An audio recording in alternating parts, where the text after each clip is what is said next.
पुरानी पेंशन लागू नहीं हुई तो भाजपा को चुनाव में कर्मियों की नाराजगी झेलनी पड़ेगी।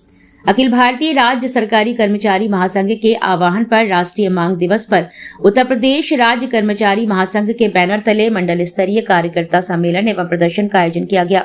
इस सम्मेलन में अखिल भारतीय राज्य सरकारी कर्मचारी महासंघ के राष्ट्रीय अध्यक्ष सुभाष लांबा, अखिल भारतीय राज्य सरकारी पेंशन से फेडरेशन के राष्ट्रीय उपाध्यक्ष SP सिंह, उपराज्य कर्मचारी महासंघ के राज्य अध्यक्ष कमल अग्रवाल, महासचिव अशोक सिंह बतौर मुख्य वक्ता शामिल हुए और कार्यकर्ताओं को संबोधित किया। सम्मेलन में झांसी, जालौन व ललितपुर जनपदों के सैकड़ों कार्यकर्ताओं ने भाग लिया और मांगों को लेकर संघर्ष करने का संकल्प लिया है। सम्मेलन के पूर्व सिंचाई विभाग निरीक्षण भवन में पत्रकारों से वार्ता करते हुए अखिल भारतीय राज्य सरकारी कर्मचारी महासंघ के राष्ट्रीय अध्यक्ष सुभाष लांबा, उपाध्यक्ष SP सिंह, उत्तर प्रदेश राज्य कर्मचारी महासंघ के राज्य अध्यक्ष कमल अग्रवाल, महामंत्री अशोक सिंह, जनपद के अध्यक्ष राजा सिंह चौहान तथा जिला मंत्री राम बाबू विश्वकर्मा ने प्रेस कॉन्फ्रेंस में आरोप लगाया कि केंद्र और राज्य सरकार कर्मचारियों की मांगों की अनदेखी कर रही है। PFRDA एक्ट रद्द कर जनवरी 2004 से पुरानी पेंशन योजना लागू करने की बजाय UPS लागू कर जले पर नमक छिड़कने का काम किया है। उन्होंने लेबर कोड्स को गुलामी का दस्तावेज करार दिया और कहा कि इनको लागू किया तो मजदूर और कर्मचारी अनिश्चितकालीन हड़ताल पर जाने को मजबूर होंगे। उन्होंने कहा कि देश में करीब 1 करोड़ पद रिक्त हैं, लेकिन सरकार इनको स्थायी रूप से ना भरकर संविदा पर भर्ती कर रही है। उन्होंने कहा कि महासंघ 1 मार्च को वाली बैठक में निर्णायक आंदोलन की भूमिका तैयार करेगा।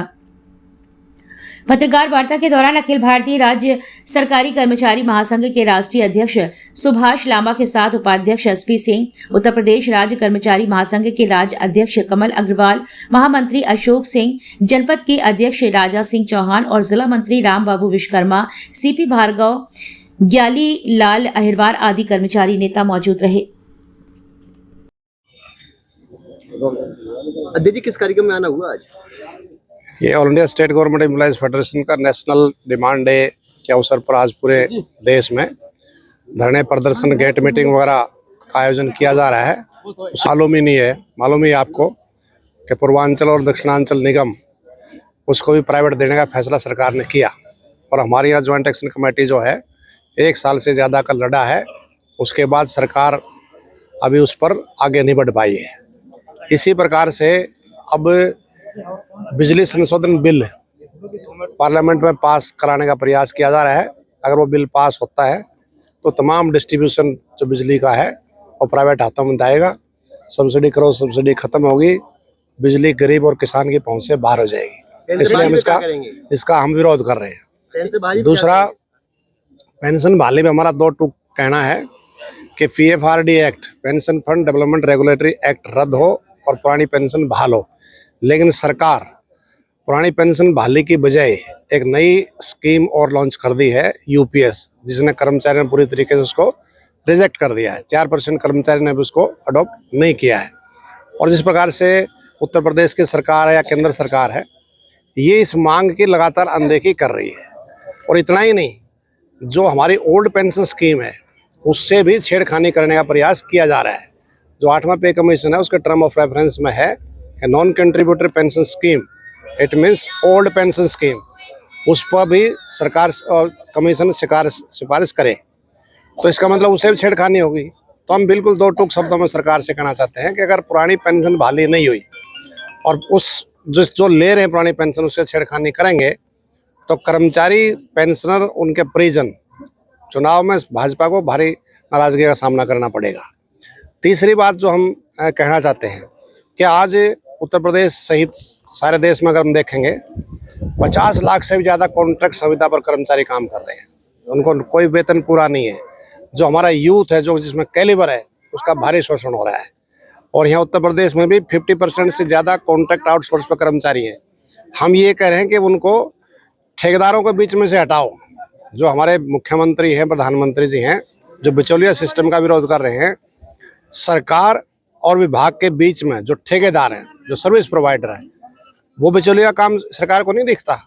जो मतलब PF का भी घोटाला का सामने आ रहे हैं, PSI के भी आ रहे हैं, पूरा वेतन नहीं है, सरकारी खजाने से पूरा पैसा निकलता है, उससे अलग सर्विस चार्ज दिया जाता है, उससे अलग GST दिया जाता है। इस पैसे की बचत भी हो जाती है और मजदूर को जो कर्मचारी है उसका वेतन में बढ़ोतरी हो सकती है अगर ये ठेकेदार बीच में से हट जाएं। तो इसलिए हम कह रहे हैं ठेकेदार को बीच में से हटाओ, डायरेक्ट सरकार के रोल पर आए, समान काम समान वेतन, और 60 साल तक उनको नौकरी से ना हटाया जाए और उनकी सेवा को पक्का किया जाए, सरकार इस काम को करे। पोस्ट खाली पड़ी हैं, बेरोजगार चरम सीमा पर है, सरकार पक्की भर्ती करने के बजाय आंशिक आधार पर आउटसोर्स कॉन्ट्रैक्ट में भर्ती कर रही है, जहां लगातार उनका शोषण है। तीसरी बात हम ये कह रहे हैं कि जैसे 8वां पे कमीशन है, जनवरी 2026 से लागू होना चाहिए, लेकिन अभी उसका अता पता ही नहीं है। 16 जनवरी को जब दिल्ली विधानसभा के चुनाव थे, जब उसकी घोषणा हुई, यूपी जब बिहार का चुनाव आया, जब उसकी नोटिफिकेशन जारी हुई, शायद यूपी का चुनाव आएगा जब उसको कहेंगे हम इसको लागू कर रहे हैं। हर चीज मतलब राजनीतिक दृष्टि से लागू किया जा रहा है। उत्तर प्रदेश में अगर देखेंगे तो चलाचल संपत्ति का ब्यौरा अपलोड करना है, हमने कोई दिक्कत नहीं है, लेकिन SIR का काम चल रहा है, फाइनेंशियल ईयर की क्लोजिंग है, कुछ लोग कर्मचारी भर नहीं पाए, उनके वेतन को रोक दिया। मतलब ये क्या हो रहा है? आने वाले चुनाव में आप लोग अभी खोल दिया सर। आने वाले चुनाव में आपका क्या रुझान है? आने वाले चुनाव में निश्चित तौर से हम पुरानी पेंशन बहाली के लिए वोट करेंगे, ठेकेदारी प्रथा खत्म हो इसके लिए वोट करेंगे। ये जो चाहे बिजली का है, चाहे ट्रांसपोर्ट का है, चाहे हेल्थ का है, चाहे एजुकेशन का है, ये जो निजीकरण किया जा रहा है इसके खिलाफ वोट करेंगे। जो इन पॉलिसीज को लागू करेगा या कर रहा है, निश्चित तौर से कर्मचारी पेंशनर इसके खिलाफ वोट करेगा। जो भी पॉलिटिकल पार्टी, हम A का B का C का नहीं कर रहे, हम ये करेंगे सरकार, अगर हम योगी आदित्यनाथ की सरकार से की बात करें, जब से आए हैं हरियाणा हमारा जो कर्मचारी महासंघ उत्तर प्रदेश लगातार पत्राचार कर रहा है। किसी भी कर्मचारी संगठन से जो मुझे रिपोर्ट मिला है, सरकार ने, चीफ मिनिस्टर ने किसी से कोई बातचीत नहीं करी है। इवन देन हमारे जो बिजली की संयुक्त संघर्ष समिति है लगातार लड़ रही है, लेकिन आज तक मतलब माननीय मुख्यमंत्री जी ने उनसे भी कोई बातचीत नहीं की है। मतलब ये जो कह रहे हैं 24 घंटे दरवाजे खुले हैं, रामराज की सरकार है, भ्रष्टाचार खत्म हो गया है, ये सब दिखावेबाजी है। मतलब इसलिए कर्मचारियों में आक्रोश, गुस्सा है, और हम सरकार से, केंद्र सरकार से भी ये कह रहे हैं कि आज से हमने नेशनल डिमांड डे से इस आंदोलन की शुरुआत की है। सरकार अगर नहीं मानती है तो नवंबर या दिसंबर में हम पार्लियामेंट का घेराव करेंगे, 1 लाख से ज्यादा कर्मचारियों को इकट्ठा करके और निर्णायक आंदोलन का